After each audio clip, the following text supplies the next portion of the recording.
સમાચારમાં આગળ વાત કરીશું ગીર સોમનાથથી। ગીર સોમનાથ ખાતે પ્રથમ વખત સદભાવના મેદાનમાં યોજાયેલી રાષ્ટ્રીય કક્ષાની અંડર-17 ગર્લ્સ હેન્ડબોલ સ્પર્ધામાં ગુજરાતની ટીમે શાનદાર પ્રદર્શન કર્યું છે, જે પંજાબને 21-9થી પરાજય આપીને ચેમ્પિયનનો ખિતાબ જીત્યો હતો।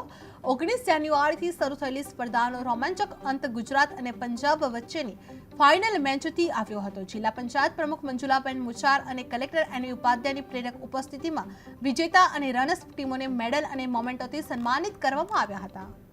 ચૌધરી બંસીફલજીભાઈ છે। આ હેન્ડબોલ સ્પર્ધામાં આવેલ છીએ। અમારો કેમ્પ પહેલાં અમરેલી ખાતે યોજાયેલો હતો। એમાંથી અમે અહીંયા સોમનાથ ખાતે નેશનલ સ્પર્ધાએ આવ્યા છીએ।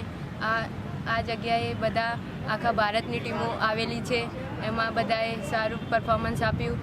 એમાં અમારી પહેલી મેચ હતી ઝારખંડ સામે, એમાં અમે સારી રીતે જીત્યા। અમારી હમણાં ફાઇનલ થઈ પંજાબ સામે, એમાં પણ સારી ટક્કર થઈ। પહેલાં તો અમે ઓલ સ્કોર ચાલતો હતો, પરંતુ પછી અમે આગળ થઈ ગયા। એમ કરીને 21-9ના ગોલથી અમે વિજેતા થયા।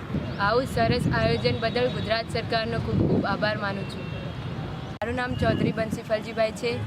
અમે આ હેન્ડબોલ સ્પર્ધામાં આવેલ છીએ। અમારો કેમ્પ